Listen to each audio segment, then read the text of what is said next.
Hello guys, എല്ലാവർക്കും നമസ്കാരം. ഞാൻ ശ്രീ വിശാഖ് VV എൻ്റർടൈൻമെൻറ്റ് നമ്മുടെ യൂട്യൂബ് ചാനലിലേക്ക് ഏവർക്കും സ്വാഗതം.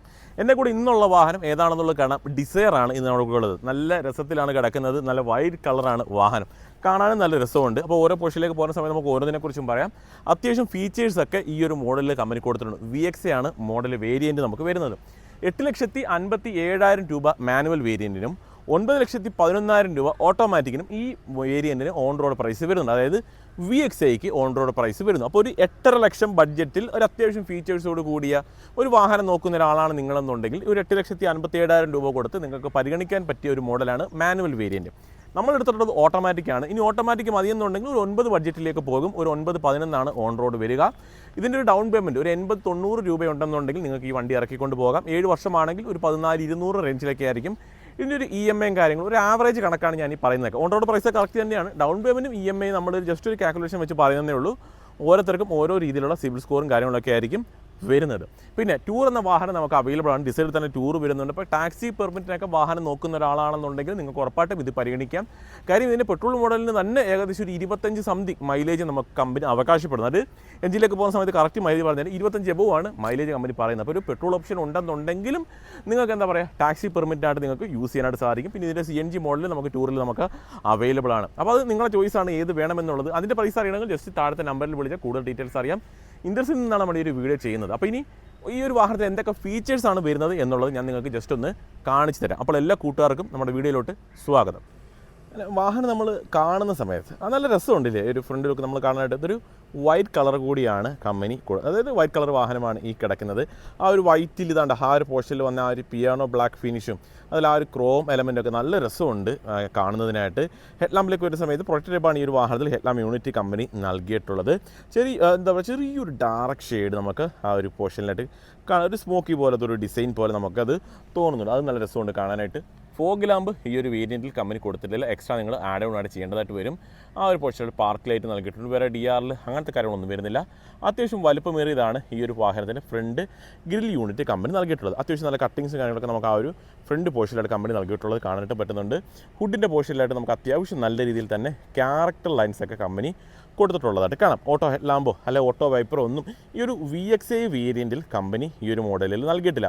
അത്യാവശ്യം വലുപ്പമേറിയത് തന്നെയാണ് ആ ഒരു ഗ്ലാസ് ഏരിയ ഒക്കെ വരുന്നത്. ഇപ്പോൾ ഒരു സെഡാൻ സെഗ്മെൻറ്റ് അത്യാവശ്യം ഡിമ്മായിട്ട് നിൽക്കുകയാണെന്നുണ്ടെങ്കിലും നമ്മൾ ഡിസൈറിനെ സംബന്ധിച്ചിടത്തോളം അങ്ങനെ ഒരു കാര്യമേ ഇല്ല.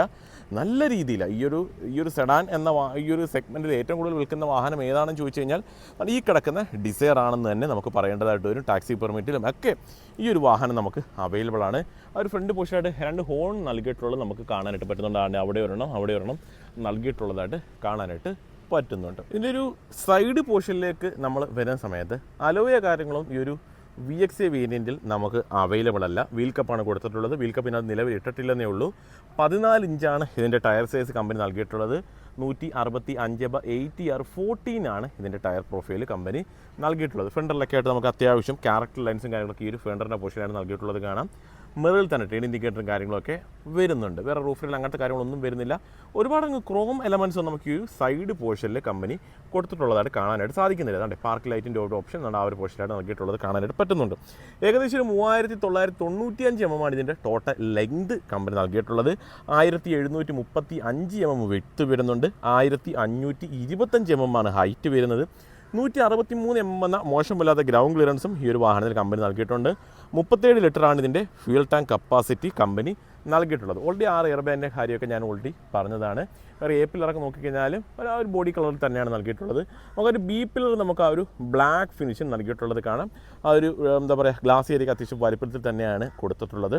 അപ്പോൾ ലെങ്തും കാര്യങ്ങളൊക്കെ ഓൾറെഡി എത്രയാണെന്നുള്ളത് പറഞ്ഞു. ഇപ്പോൾ സൈഡിലൊക്കെ നമുക്ക് അത്യാവശ്യം മോശമല്ലാത്ത രീതിയിൽ ക്യാരക്ടർ ലൈൻസും കാര്യങ്ങളൊക്കെ നമുക്ക് ആ ഒരു സൈഡ് പോർഷനിൽ നൽകിയിട്ടുള്ളതായിട്ട് കാണാനായിട്ട് പറ്റുന്നുണ്ട്. ഷാർഫിൻ ആൻറ്റിനാണ് ഈ ഒരു മോഡലിൽ കമ്പനി കൊടുത്തിട്ടുള്ളത്. ഇതിൻ്റെ ഒരു ടയർ സൈസ് ഒരു 14 ഇഞ്ച് എന്നുള്ളത് വളരെ ചെറുതാണോ എന്നെനിക്കൊരു സംശയമുണ്ട്. ആ ഒരു പ്രൊഫൈൽ 165 വരുന്നത്. 165/80R14 ആണ് വരുന്നത്. ടയർ നോക്കുന്ന സമയത്ത് വളരെ ചെറിയ ടയറായിട്ടാണ് എനിക്ക് തോന്നിയിട്ടുള്ളത്. ഒരു പല വാഹനങ്ങൾ പോകുന്ന സമയത്ത് നല്ല വൃത്തികേടായിട്ട് എനിക്ക് തോന്നിയിട്ടുണ്ട്. LED ആണ് അതിൻ്റെ ടെയിൽ ലാമ്പ്, ഈ ഒരു വാഹനത്തിൻ്റെ ടെയിൽ ലാമ്പ് യൂണിറ്റ് കമ്പനി നൽകിയിട്ടുള്ളത്. സ്പോയിലർ കൊടുത്തിട്ടുള്ളത് കാണാം. ഷാർഫിൻ ആൻറ്റിനെയും ഡിഫോഗർ ലൈനും ഒക്കെ നൽകിയിട്ടുള്ളത് കാണാം. സുസുക്കിയുടെ ലോഗോ ആ ഒരു പോർഷനിൽ പ്ലേസ് ചെയ്തേക്കുന്നു. ഡിസയർ എന്നൊരു ബ്രാൻഡിങ് കൂടി നൽകിയിട്ടുള്ളത് കാണാം. അത്യാവശ്യം ലൈൻസും കട്ടിങ്സും ഒക്കെ നമുക്ക് ആ ഒരു ബമ്പറിൽ താഴ്ഭാഗത്ത് വരുന്നു. റിവേഴ്സ് ക്യാമറ ഈ ഒരു വേരിയൻറ്റിൽ കമ്പനി കൊടുത്തിട്ടില്ല. LED ആണ് ടൈലാം യൂണിറ്റ്. പാർക്ക് ലൈറ്റ് ഓൺ ആക്കിയിട്ട് സമയത്ത് ഈ ഒരു രീതിയിലാണ് വ്യൂ വരുന്നത്. നല്ലൊരു ക്രോം ബാർ ആ ഒരു പോർഷനിൽ നൽകിയിട്ടുണ്ട്. അതും പിയാനോ ബ്ലാക്ക് ഫിനിഷിനുള്ളിലാണ് കമ്പനി അത് നൽകിയിട്ടുള്ളത്. സ്പോയിലർ നമുക്ക് ബേസ് മോഡൽ മുതൽ തന്നെ ആ ഒരു സ്പോയിലർ കമ്പനി നൽകിയിട്ടുണ്ട്. അത് നല്ലൊരു കാര്യം തന്നെയാണ്. വേറെ ഇൻസുലേഷനൊന്നും ആ ഒരു പോർഷനിൽ നൽകിയിട്ടില്ല. അതുണ്ടായിരുന്നെങ്കിൽ കുറച്ചുകൂടി നമുക്ക് നല്ലതാണെന്ന് പറയാം. പലരും പല വീഡിയോസിലും അതൊരു പോരായ്മയായിട്ട് പറയുന്നതായിട്ട് കേട്ടു.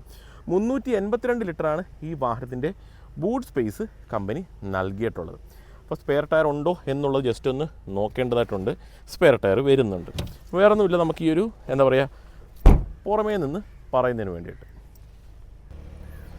അകത്തേക്ക് കയറുന്ന സമയത്ത് നമുക്കിതിനകത്ത് കീലെസ് എൻട്രി ഒന്നും ഈ ഒരു വേരിയൻറ്റിൽ നമുക്ക് കിട്ടുന്നില്ല. അപ്പം അതിൻ്റെ ഡോർ പാഡ് നോക്കുന്ന സമയത്ത് 4 ഡോർ പവർ വിൻഡോ ഈ ഒരു വേരിയൻറ്റിൽ ഉണ്ട്. അതേപോലെ തന്നെ മിറർ ഇലക്ട്രിക്കലി കൺട്രോളിങ് ഓപ്ഷൻ വരുന്നുണ്ട്. ഫോൾഡിങ് ഓപ്ഷൻ നമുക്ക് അവൈലബിൾ ആണ്. സീറ്റ് ഹൈറ്റ് അഡ്ജസ്റ്റ്മെൻറ്റ് ഓപ്ഷൻ വരുന്നുണ്ട്. സ്റ്റിയറിംഗ് നമുക്ക് ഹൈറ്റ് അഡ്ജസ്റ്റ്മെൻറ്റ് ഓപ്ഷൻ നമുക്ക് അവൈലബിൾ ആണ്. സെൻട്രൽ ലോക്കിങ് നൽകിയിട്ടുണ്ട്. ഇവിടെ ട്രാക്ഷൻ കൺട്രോളിൻ്റെയും ഐഡിയൽ സ്റ്റാർട്ട് സ്റ്റോപ്പിൻ്റെയും കൺട്രോൾസ് ആ ഒരു പോർഷനിൽ നൽകിയിട്ടുണ്ട്. സീറ്റ്സ് ഒക്കെ നോക്കുന്ന സമയത്ത് ഫുള്ളി ഒരു ലൈറ്റായിട്ട് കളർ തീമിലാണ് ആ ഒരു സീറ്റ് നൽകിയിട്ടുള്ളത്. ഫ്രണ്ടിൽ ഹെഡ് റെസ്റ്റ് 2 അഡ്ജസ്റ്റബിൾ തന്നെയാണ് കമ്പനി കൊടുത്തിട്ടുള്ളത്. പിന്നെ 6 എയർ ബാഗ് കാര്യങ്ങളൊക്കെ ഈ ഒരു മോഡലിൽ കമ്പനി നൽകിയിട്ടുണ്ട്. അതിനെക്കുറിച്ച് ഞാൻ എടുത്തു പറയേണ്ട ആവശ്യമില്ല. ഇതൊരു ഓട്ടോമാറ്റിക് ആയിട്ട് ഡെഡ് പെഡൽ നൽകിയിട്ടുണ്ട്. താഴ്ഭാഗം ഫുള്ളി ഒരു ബ്ലാക്ക് ഫിനിഷിലാണ് വരുന്നത്. ഡാഷ്ബോർഡിൻ്റെ ഒരു കളർ തീം നിങ്ങൾ നോക്കുന്ന സമയത്ത് ഒരു 2-3 കളേഴ്സിൻ്റെ കോമ്പിനേഷൻ കാണാം. ടോപ്പിലായിട്ട് നല്ല ഡാർക്ക് കളർ വരുന്നുണ്ട്. ചെറിയ ഗ്ലോസി ഫിനിഷ്, കുറച്ച് ലൈറ്റായിട്ട് കളർ തീമൊക്കെ ഡാഷ്ബോർഡിൽ നൽകിയിട്ടുണ്ട്. അപ്പോൾ സീറ്റ്സിനെ കുറിച്ചൊക്കെ നമ്മൾ അത്യാവശ്യം സപ്പോർട്ടും കാര്യങ്ങളും നമുക്ക് ആ ഒരു പോർഷനൊക്കെ നോക്കുന്ന സമയത്ത് നമുക്ക് കാണാനായിട്ട് സാധിക്കുന്നുണ്ട്. ജസ്റ്റ് നമുക്കിനി അകത്തേക്ക് ഇരിക്കാം. അപ്പോൾ ഡോർ പാഡിൻ്റെ ഒരു കളർ തീമൊക്കെ നമ്മൾ നോക്കുന്ന സമയത്ത് അവിടെയും നമുക്കൊരു ഡാർക്കും അതേപോലെ കുറച്ച് ലൈറ്റായ കളർ തീം, ചെറിയൊരു ക്രോം ഫിനിഷും ഒക്കെ വരുന്നു. ഇവിടെയായിട്ട് ശകലം സോഫ്റ്റ് മെറ്റീരിയലും അത്യാവശ്യം സ്റ്റോറേജ് സ്പേസും നൽകിയിട്ടുള്ളത് നമുക്ക് കാണാനായിട്ട് പറ്റുന്നുണ്ട്. അത്യാവശ്യം വൈഡായിട്ട് നമുക്ക് ഡോർ തുറക്കാം. ഇവിടെ ഇരുന്ന് കഴിഞ്ഞാൽ നമുക്ക് അവിടെ എത്തി അടയ്ക്കാൻ പറ്റില്ല, കുറച്ചൊന്ന് അയേണ്ടതായിട്ട് വരും. ഡോർ നമ്മൾ ക്ലോസ് ചെയ്തു. ക്ലസ്റ്ററിലേക്ക് ഒരു സമയത്ത് ഫുള്ളി ഡിജിറ്റൽ ഒന്നുമല്ല ഈ ഒരു വാഹനത്തിൻ്റെ ക്ലസ്റ്റർ യൂണിറ്റ് കമ്പനി നൽകിയിട്ടുള്ളത്. ചെറിയൊരു പോർഷൻ മാത്രം നമുക്ക് ഡിജിറ്റലായിട്ട് നൽകിയിട്ടുണ്ട്. ഫുള്ളി ഒരു ഡാർക്ക് തീമിലാണ് അത് നൽകിയിട്ടുള്ളത്. ബേസിക് ആയിട്ടുള്ള കാര്യങ്ങൾ നമുക്ക് അതിനുള്ളിൽ അറിയാനായിട്ട് സാധിക്കുകയുള്ളൂ. സ്റ്റിയറിംഗിലൊക്കെ വരുന്ന സമയത്ത് ലെതർ റാപ്പിഡ് ഒന്നുമല്ല ഈ ഒരു വാഹനത്തിൻ്റെ സ്റ്റിയറിംഗ് വീൽ വരുന്നത്. നോർമൽ ഒരു സ്റ്റിയറിംഗ് വീലാണ്. മാരുതി വാഹനങ്ങളിൽ നമ്മൾ കണ്ടുവരുന്ന ആ ഒരു സ്റ്റിയറിംഗ് വീൽ തന്നെ ഈ ഒരു വാഹനത്തിലും കാണാം. കൺട്രോൾസും കാര്യങ്ങളൊക്കെ സ്റ്റിയറിംഗിലായിട്ട് നൽകിയിട്ടുണ്ട്. സുസുക്കിയുടെ ലോഗോ കാണാം. കുറച്ച് ക്രോം എലമെൻറ്റും ഗ്ലോസി ഫിനിഷും ചെറിയ രീതിയിലൊക്കെ നൽകിയിട്ടുണ്ട്. ഇതിൽ നമുക്ക് വേണമെങ്കിൽ ലെതർ റാപ്പ്, അതായത് എന്താ പറയുക, ആ ഒരു സ്റ്റിച്ചിങ്ങോട് കൂടി, അതായത് കവർ മേടിച്ചിടുകയല്ല, പുറത്തെ ഷോപ്പുകളിൽ നീറ്റായിട്ട് നമുക്ക് എന്താ പറയുക സ്റ്റിച്ചിങ് നല്ല രീതിയിൽ സ്റ്റിച്ച് ചെയ്ത് നമുക്ക് സ്റ്റിയറിംഗ് കവർ ഇടാനായിട്ട് സാധിക്കും. ഏകദേശം എനിക്ക് തോന്നുന്നു 800-850 രൂപ റേഞ്ചിലൊക്കെ കോസ്റ്റ് അതിന് വരാൻ സാധ്യത. ഓട്ടോ വൈപ്പറോ ഒന്നും ഈ ഒരു മോഡലിൽ കമ്പനി കൊടുത്തിട്ടില്ല. ഇൻഫോർട്ടൈൻമെന്റ് സിസ്റ്റം നിങ്ങൾ നോക്കുന്ന സമയത്ത് നമുക്കിതിനകത്ത് റിവേഴ്സ് ക്യാമറ കാര്യങ്ങളൊന്നും ഈ ഒരു വേരിയൻറ്റിൽ കിട്ടില്ല. ജസ്റ്റ് ഒന്ന് റിവേഴ്സ് ഇടാം. കണ്ടോ, റിവേഴ്സ് ക്യാമറ കാര്യങ്ങളൊന്നും വരുന്നില്ല. പക്ഷേ ഇതിനുള്ളിൽ തന്നെ നമുക്ക് ആഡ് ചെയ്യാനായിട്ട് സാധിക്കുന്നതാണ്. ലോ ഫ്യൂലിൻ്റെതാണ് വാണിംഗ് കാണിച്ചുകൊണ്ടിരിക്കുന്നത്. ആവറേജ് മൈലേജും കാര്യങ്ങളൊക്കെ കാണിക്കുന്നുണ്ട്. ടൈം അങ്ങനെ കുറച്ച് ബേസിക് ആയിട്ടുള്ള കാര്യങ്ങളാണ് അതിനുള്ളിൽ നമുക്ക് അറിയാനായിട്ട് പറ്റുന്നത്. ആൻഡ്രോയിഡ് ആപ്പ് കാപ്പ് തുടങ്ങിയ കാര്യങ്ങളൊക്കെ വരുന്നുണ്ട്. കൺട്രോൾസൊക്കെ തന്നെ ഈ ഒരു പോർഷനിലാണ് പ്ലേസ് ചെയ്ത് കാണാം. ടച്ചാണ്, അല്ല എന്താ പറയുക ബട്ടൺസോ കാര്യങ്ങളോ നമുക്ക് കാണാൻ സാധിക്കില്ല. ഫുള്ളി ആ ഒരു സ്ക്രീനിൽ തന്നെയാണ് അതിൻ്റെ കൺട്രോൾസ് കാര്യങ്ങളെല്ലാം പോകുന്നത്. ചുറ്റും ഒരു പിയാനോ ഒന്നുമല്ല, നോർമലി ഒരു ബ്ലാക്ക് ഫിനിഷാണ് കൊടുത്തിട്ടുള്ളത്. എന്നാൽ ഇവിടെ നല്ലൊരു ഗ്ലോസി പോലത്തെ ഒരു ഫിനിഷൊക്കെ കൊടുത്തിട്ടുള്ളത് കാണാം. AC-യിലേക്ക് നമ്മൾ വരുന്ന സമയത്ത് മാനുവലിയാണ് AC കാര്യങ്ങളൊക്കെ കൺട്രോൾ ചെയ്യേണ്ടത്. ഓട്ടോമാറ്റിക് ക്ലൈമറ്റ് കൺട്രോളൊന്നും ഈ ഒരു VXA വേരിയൻറ്റിൽ നമുക്ക് കിട്ടുന്നില്ല. മാക്സിമം AC എന്നൊരു ഓപ്ഷൻ കൂടി നൽകിയിട്ടുണ്ട്. അത്യാവശ്യം പെട്ടെന്നൊക്കെ കൂളാക്കണമെന്നുണ്ടെങ്കിൽ നിങ്ങൾക്ക് ആ ഒരു ഓപ്ഷൻ ഉപയോഗിക്കാം. നല്ല നീറ്റായിട്ട് തന്നെ എന്താ പറയുക ആ ഒരു സ്വിച്ചസും കാര്യങ്ങളൊക്കെ കമ്പനി കൊടുത്തിട്ടുള്ളതായിട്ട് കാണാം. താഴ്ഭാഗത്ത് അത്യാവശ്യം സ്റ്റോറേജ് സ്പേസ് ഒക്കെ വരുന്നുണ്ട്. 50 കപ്പ് ഹോൾഡറും അത്യാവശ്യം ഫോൺ വെക്കാനും പറ്റും. ചാർജിങ് സോക്കറ്റും USB സ്ലോട്ടും ഒക്കെ കൊടുത്തിട്ടുള്ളത് കാണാം. ഓട്ടോമാറ്റിക്കാണ് ഈ ഒരു വേരിയൻ്റ് എന്ന് ഞാൻ പറഞ്ഞു. വേറെ ഒരുപാടൊന്നും ഇല്ലാതെ പറയാൻ. ഡ്രൈവും റിവേഴ്സും ന്യൂട്രൽ അത്ര മാത്രമേ ഉള്ളൂ. വേറെ സ്പോർട്സ് മോഡ് നിന്നിട്ട് ഓട്ടിക്കാനുള്ള ഓപ്ഷനൊന്നും കമ്പനി കൊടുത്തിട്ടില്ല. വേറെ ആംബ്രസ്റ്റോ കാര്യങ്ങളൊന്നും വരുന്നില്ല. ഇവിടെ ആയിട്ട് 2 ചാർജിങ് സോക്കറ്റുകൾ കമ്പനി നൽകിയിട്ടുണ്ട്. ഒന്ന് C ആണ് കൊടുത്തിട്ടുള്ളത്. നല്ലൊരു കാര്യം തന്നെയാണ്. അവിടെ ശകലം സ്റ്റോറേജ് സ്പേസ് ഉണ്ട്, ഫോണും കാര്യങ്ങളൊക്കെ വെക്കാം. ഒരു ആംബ്രസ്റ്റ് സ്റ്റുഡിയോ ഉണ്ടെങ്കിൽ കുറച്ചുകൂടി നല്ലതായിരുന്നു. സീറ്റിൻ്റെ ഒരു കളർ തീമിനെ കുറിച്ചൊക്കെ ഞാൻ ഓൾറെഡി പറഞ്ഞു. ഇവിടുത്തെ ഒരു സ്റ്റോറേജ് സ്പേസ് നമ്മൾ നോക്കുന്ന സമയത്ത് അത്യാവശ്യം സ്റ്റോറേജ് സ്പേസ് അവിടെ കൊടുത്തു. ടോപ്പിൽ ഈ ഒരു മിറർ നമുക്ക് മാനുവലിയാണ് കൺട്രോൾ ചെയ്യേണ്ടത്. ടോപ്പിലായിട്ടൊരു ലൈറ്റ് ഓപ്ഷൻ നൽകിയിട്ടുണ്ട്. LED ഒന്നുമല്ല, മിറർ വരുന്നുണ്ട്. ഈ ഒരു പോർഷനിലായിട്ട് ടിക്കറ്റ് ഹോൾഡറുമാണ് കമ്പനി നൽകിയിട്ടുള്ളത്. ഫ്രണ്ടിലും ഒരു ലൈറ്റ് ഓപ്ഷൻ നൽകി, അതുപോലെ തന്നെ സെൻട്രൽ പോർഷനിലായിട്ടും ഒരു ലൈറ്റ് ഓപ്ഷൻ കമ്പനി കൊടുത്തിട്ടുണ്ട്. അപ്പോൾ ഓവറോൾ നോക്കുന്ന സമയത്ത് ഇതൊരു VXi വേരിയൻ്റ് ആണെന്ന് ഓൾറെഡി ഞാൻ പറഞ്ഞു. മോശമല്ലാത്ത ഫീച്ചേഴ്സ് ഉണ്ട്. 4 door power window, mirror electrically controlling, folding option, seat height adjustment, steering height adjustment, central locking, infotainment system തുടങ്ങിയ കാര്യങ്ങളൊക്കെ ആവശ്യത്തിനുള്ള കാര്യങ്ങളെല്ലാം ഈ ഒരു വേരിയൻറ്റിൽ കമ്പനി കൊടുത്തിട്ടുണ്ട്. റിയർ സീറ്റിലേക്ക് കയറാം. നമുക്ക് റിയർ AC വെൻറ്റോ ഇതൊക്കെ ഉണ്ടെന്നുള്ളത് ജസ്റ്റ് നോക്കണമല്ലോ. ഓക്കെ, വേണ്ടേ റിയർ AC വെൻറ്റ് ഈ ഒരു വേരിയൻറ്റിൽ നൽകിയിട്ടുണ്ട്. അപ്പോൾ ഡാഷ്ബോർഡ് കാണിച്ച സമയത്ത് ഞാൻ ആ ചാർജിങ് സോക്കറ്റിൻ്റെ കാര്യം പറഞ്ഞു. ഫോണൊക്കെ വെക്കാനുള്ള സ്പേസ് അവിടെ വരുന്നുണ്ട്. സ്കൂപ്പിനുള്ള സീറ്റ് ഡിസൈനിങ്ങും അതിൻ്റെ പുറകിൽ സ്റ്റോറേജ് സ്പേസും വരുന്നുണ്ട്. രണ്ട് സീറ്റ് സ്കൂപ്പ് രീതിയിൽ തന്നെയാണ്, പക്ഷേ രണ്ടിൻ്റെ പുറകിൽ സ്റ്റോറേജ് സ്പേസ് ഇല്ല. ഡോർ പാഡ് അത്യാവശ്യം നല്ല രീതിയിൽ തന്നെ ഡിസൈൻ ചെയ്തു. സ്റ്റോറേജ് സ്പേസ് ഒക്കെ മോശമല്ല. 3 പേർക്ക് വളരെ കംഫർട്ടായിട്ട് നമുക്ക് ഇരിക്കാനായിട്ട് സാധിക്കുന്നതാണ്. ആംബ്രസ്റ്റ് ഈ ഒരു വേരിയൻറ്റിൽ കമ്പനി കൊടുത്ത് വീൽ കപ്പാണ് അതിരിക്കുന്നത്. 2 ഹെഡ് റെസ്റ്റ് അഡ്ജസ്റ്റബിൾ ആണ് വരുന്നത്. ആംബ്രസ്റ്റും കൊടുത്തിട്ടുള്ളത് കാണാം. മോശമല്ലാത്ത രീതിയിൽ സ്പേസും നമുക്ക് ഈ ഒരു സെക്കൻഡ് റോയിൽ അവൈലബിൾ ആണ്. പ്രൈസ് അപ്പോൾ നല്ല രീതിയിൽ കിട്ടുന്നത് തന്നെയാണ്. സെൻട്രലായിട്ടൊരു ലൈറ്റ് ഓപ്ഷൻ കൂടി അവർ നൽകിയിട്ടുണ്ട്. അപ്പോൾ വേറെ കാര്യങ്ങളൊന്നുമില്ല ഈ ഒരു സെക്കൻഡ് റോയിൽ പറയാം. എഞ്ചിനിലേക്ക് നമ്മൾ വരുന്ന സമയത്ത് ഇതിപ്പോൾ ഒരു പെട്രോൾ എഞ്ചിനാണ്. ഡീസൽ ഓപ്ഷൻ മാരുതിയിൽ കിട്ടില്ല എന്നുള്ളത് എല്ലാവർക്കും അറിയാം എന്ന് ഞാൻ പ്രതീക്ഷിക്കുന്നു. ഇലക്ട്രിക്കൊക്കെ അങ്ങോട്ട് ആയി വരുന്നതേ ഉള്ളൂ. CNGയും പെട്രോൾ മാത്രമാണ് നിലവിൽ നമുക്ക് മാരുതിയിൽ നിന്ന് പർച്ചേസ് ചെയ്യാൻ പറ്റുന്ന എന്താ പറയുക ഫ്യൂൽ ഓപ്ഷൻസ് വരുന്ന വാഹനങ്ങൾ.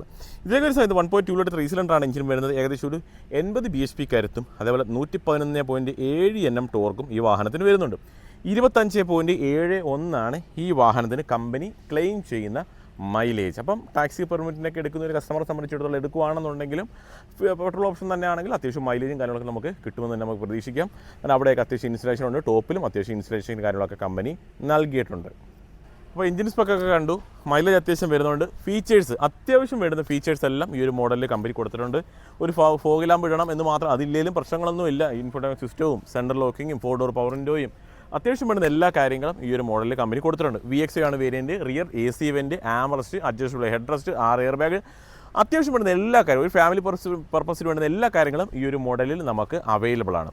അപ്പോൾ വേറെ ഒന്നുമില്ല ഈ ഒരു വീഡിയോയിൽ പറയാൻ. അപ്പോൾ നമ്മൾ ഈ വീഡിയോ ചെയ്യുന്നത് ഇൻഡസിൽ നിന്നാണെന്ന് എല്ലാവർക്കും അറിയാം. താഴെ ഒരു കോൺടാക്ട് നമ്പർ ഉണ്ട്. കൂടുതലായിട്ട് എന്തെങ്കിലും ഡീറ്റെയിൽസ് അറിയണമെങ്കിൽ ആ ഒരു കോൺടാക്ട് നമ്പർ വിളിച്ചാൽ കൂടുതൽ ഡീറ്റെയിൽസ് നിങ്ങൾക്ക് അറിയാനായിട്ട് പറ്റും. മാരുതിയുടെ മറ്റേത് മോഡലുമായിട്ട് ബന്ധപ്പെട്ട കാര്യങ്ങൾക്കും ആ ഒരു കോൺടാക്ട് നമ്പറിൽ വിളിക്കാം. അപ്പോൾ അത്രയും ഉള്ളൂ ഇന്നത്തെ ഈ ഒരു വീഡിയോ. അപ്പോൾ ഇതേപോലെ ഉപകാരപ്പെടുന്ന ഒരു വീഡിയോയുമായിട്ട് അടുത്തൊരു ദിവസം ഞാൻ വരും. അതുവരെ നമ്മുടെ എല്ലാ കൂട്ടുകാർക്കും ബൈ.